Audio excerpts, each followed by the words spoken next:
Hello everyone, मैं हूँ श्रीहरि और ये है मेरा यूट्यूब चैनल जिसमें मैं मैथ्स के टॉपिक्स एक्सप्लेन करने वाला हूँ और कोशिश करेंगे कि मैथ्स जैसे कॉम्प्लेक्स सब्जेक्ट को आसान बनाया जाए। तो प्लीज़ देखिए, सीखिए और अगर आपको ये पसंद आए कंटेंट तो प्लीज़ लाइक, शेयर और सब्सक्राइब ज़रूर करें।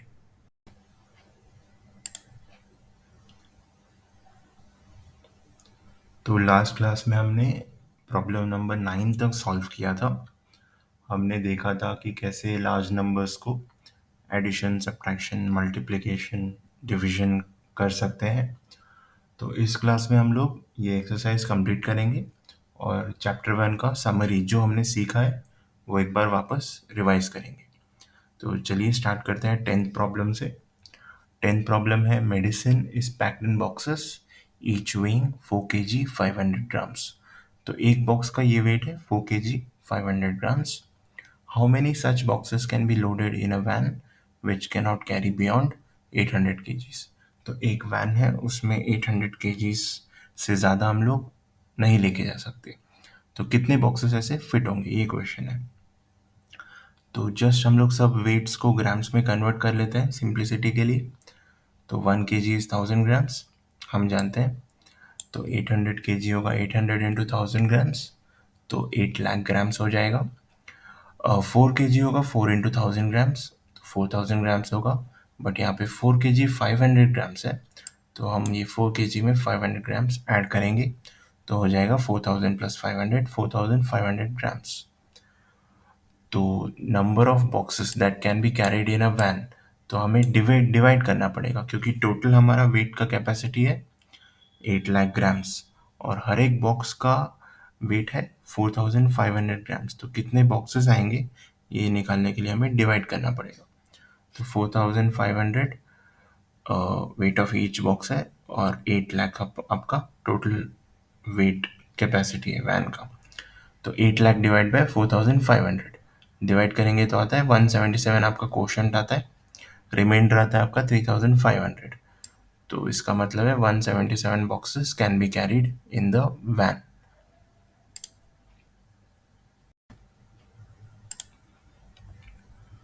तो आगे बढ़ते हैं 11th क्वेश्चन पे।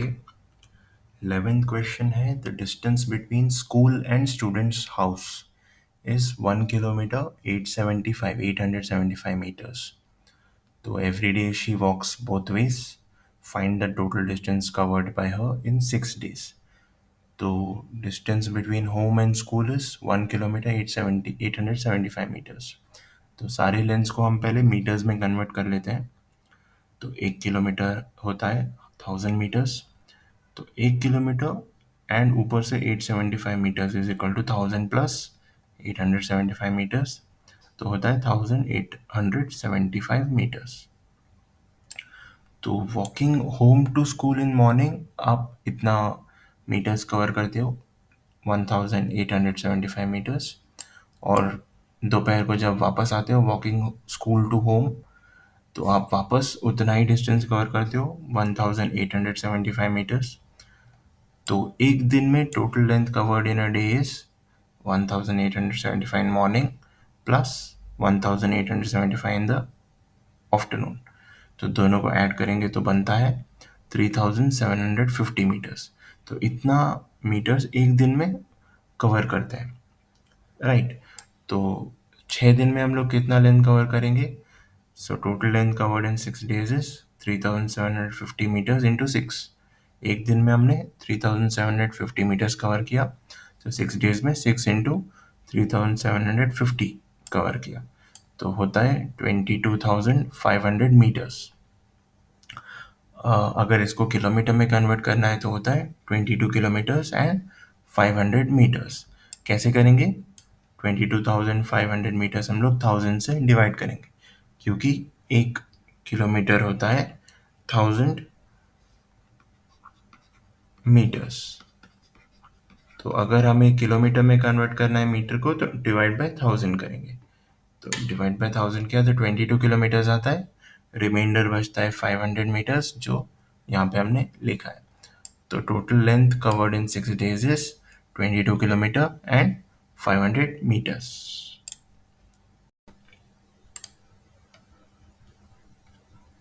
तो ये चैप्टर का लास्ट क्वेश्चन है। A vessel has 4 liters and 500 ml of curd. In how many glasses, each of capacity 25 ml, can it be filled? तो टोटल हमारे पास 4 लीटर 4 लीटर्स 500 ml दही है, कर्ड है। इसे हमें ग्लासेस में डालना है और एक ग्लास का कैपेसिटी है 25 ml।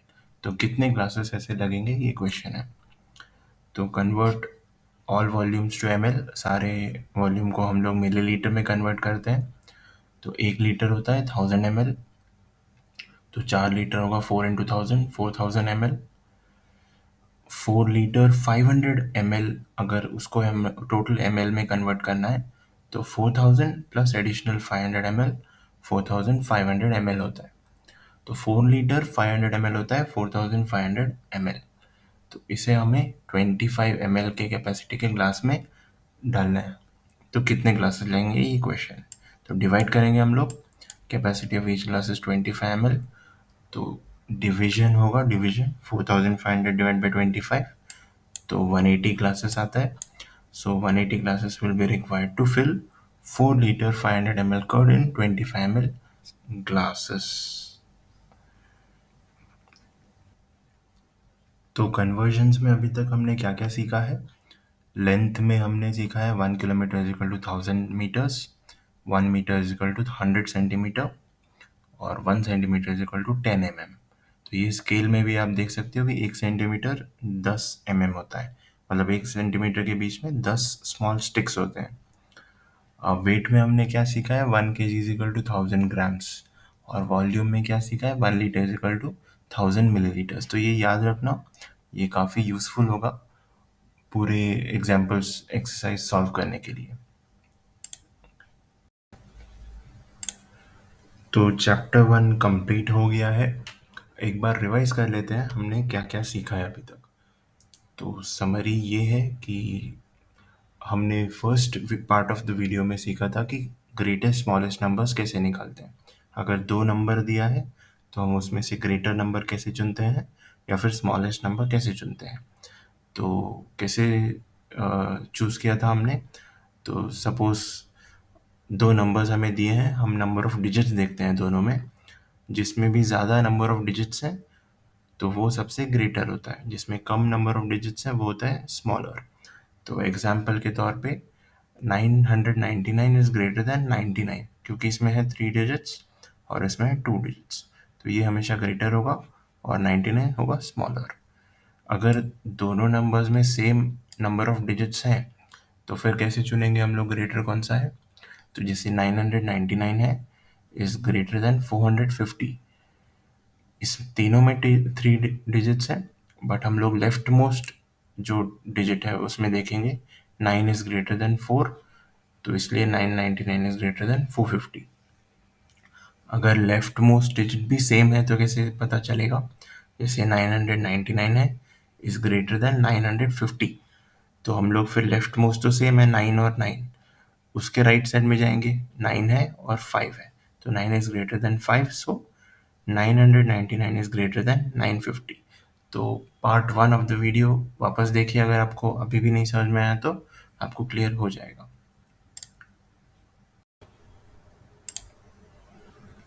तो और क्या सीखा था हमने ये भी सीखा था कि greatest 4 digit number 5 digit number हम लोग कैसे बनाते हैं अगर हमारे पास डिजिट्स अलग से दिए हो तो एक होता है without repeating a single digit, एक होता है रिपीटिंग अ सिंगल डिजिट।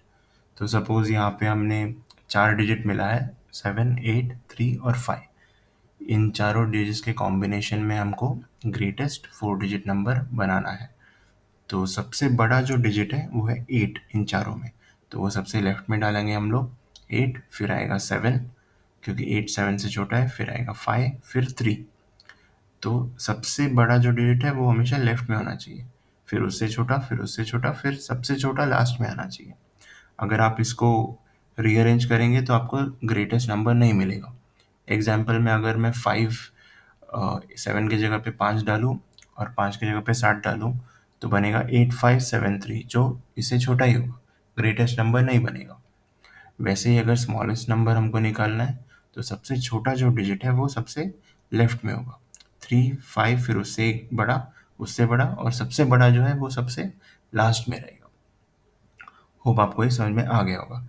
तो अगर एक और एग्जांपल लेते हैं, 4 डिजिट हमारे पास है 9, 0, 5 एंड 4। तो अगर हमें ग्रेटेस्ट बनाना है तो ये तो सिंपल है, सबसे बड़ा डिजिट जो है 9 लेफ्ट में रखेंगे, फिर 5 उसके राइट साइड में, उसके राइट साइड में 4, फिर 0 जो है एंड में रखेंगे क्योंकि वो सबसे छोटा है, क्योंकि वो सबसे छोटा है। 0 जो है वो एंड में रखेंगे क्योंकि वो सबसे छोटा है। स्मॉलेस्ट बनाएंगे, यहाँ पे एक कैच है, 0 हम पहले नहीं रख सकते क्योंकि अगर 0 पहले रखेंगे तो ये 3 डिजिट नंबर बनेगा, 4 डिजिट नंबर नहीं बनेगा। तो इसलिए अगर 4 डिजिट नंबर बनाना है तो 0 के बाद क्या नंबर है, 4 है। 4 हम लोग सबसे लेफ्ट में रखेंगे, फिर रखेंगे 0, फिर उसके बाद 5, 9 रखेंगे। तो इस तरह से हम लोग ग्रेटेस्ट और स्मॉलेस्ट नंबर अरेंज कर सकते हैं।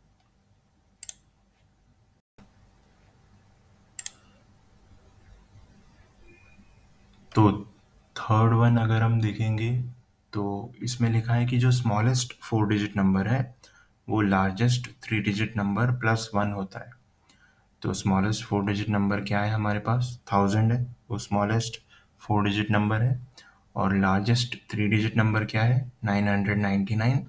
अगर 999 प्लस 1 करेंगे तो आपको हमेशा 1000 ही मिलेगा। तो largest three digit number plus 1 is equal to smallest 4 digit number. वैसे ही largest 4 digit number plus 1 is equal to smallest 5 digit number. Smallest 6 digit number equal to largest 5 digit number plus 1। तो ये पैटर्न हमेशा follow होते जाता है।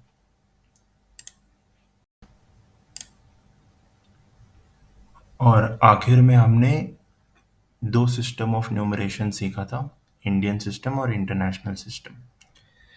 दोनों में फ़र्क क्या है, दोनों के प्लेस वैल्यूज़ में फ़र्क है। इंडियन सिस्टम ऑफ न्यूमरेशन में आता है ones, tens, hundreds, thousand, 10,000, lakhs, 10 lakhs, crore, 10 crore, 100 crore. और इंटरनेशनल सिस्टम ऑफ न्यूमरेशन में आता है ones, tens, hundreds, thousand, 10,000। So 10,000 तक इंडियन और इंटरनेशनल सेम है। इसके बाद इंटरनेशनल में चेंज होता है, 100,000 आता है 10,000 के बाद, फिर आता है मिलियंस, 10 मिलियंस, 100 मिलियंस और बिलियंस। तो अगर आप देखोगे तो ये सारे जो प्लेस वैल्यूज़ है ये इक्वल है। 100 करोड़ इक्वल है बिलियन से, 10 करोड़ इक्वल है 100 मिलियन से, करोड़ इक्वल है 10 मिलियन से, 10 lakh is equal to 1 million, और lakh is equal to 100 million. ये सारे इक्वल है, तो आप दोनों को रिलेट भी कर सकते हो। और इसमें कॉमास कैसे आएंगे, तो इंडियन सिस्टम ऑफ न्यूमरेशन में 1000 के राइट साइड में कॉमा आएगा, और फिर लाख के राइट साइड में कॉमा आएगा। करेक्ट। एक एग्जांपल देख लेते हैं हम लोग, यहाँ पे एग्जांपल है। तो अगर इंडियन सिस्टम ऑफ न्यूमरेशन में अगर लिखना है इसको, तो हम लोग लिखेंगे, मैं यहाँ पे लिख देता हूँ इंडियन में अगर लिखना है तो 4,75,320। तो 1000 के बाद राइट साइड में एक कॉमा आएगा, लाख के बाद राइट साइड में एक कॉमा आएगा। वैसे ही करोड़ होगा तो करोड़ के राइट साइड में एक कॉमा आएगा। और अगर इंटरनेशनल में लिखना है तो हर 3 नंबर के बाद हमारा एक कॉमा आएगा। तो मैं स्टार्ट करूँगा सबसे राइट से। सो राइट से 3 नंबर के बाद आएगा यहाँ पे एक कॉमा, फिर 3 नंबर के बाद यहाँ पे, फिर 3 नंबर के बाद यहाँ पे। तो इंटरनेशनल सिस्टम ऑफ न्यूमरेशन में आएगा 475,320। तो 475,320 ऐसे आएगा। तो ये हमने सीखा था। तो इसी के साथ हमारा चैप्टर 1 कंप्लीट होता है। कुछ डाउट्स रहेगा तो आप ज़रूर कमेंट सेक्शन में डाल दीजिए, मैं उसे सॉल्व कर दूंगा। तो नेक्स्ट क्लास में हम बढ़ते हैं चैप्टर 2 की तरफ। Thank you, bye. तो ये था आज का वीडियो गाइस, होप आपको आज का कंटेंट पसंद आया हो। अगर पसंद आए तो प्लीज़ लाइक करें। मिलते हैं अभी अगले वीडियो में। Thank you.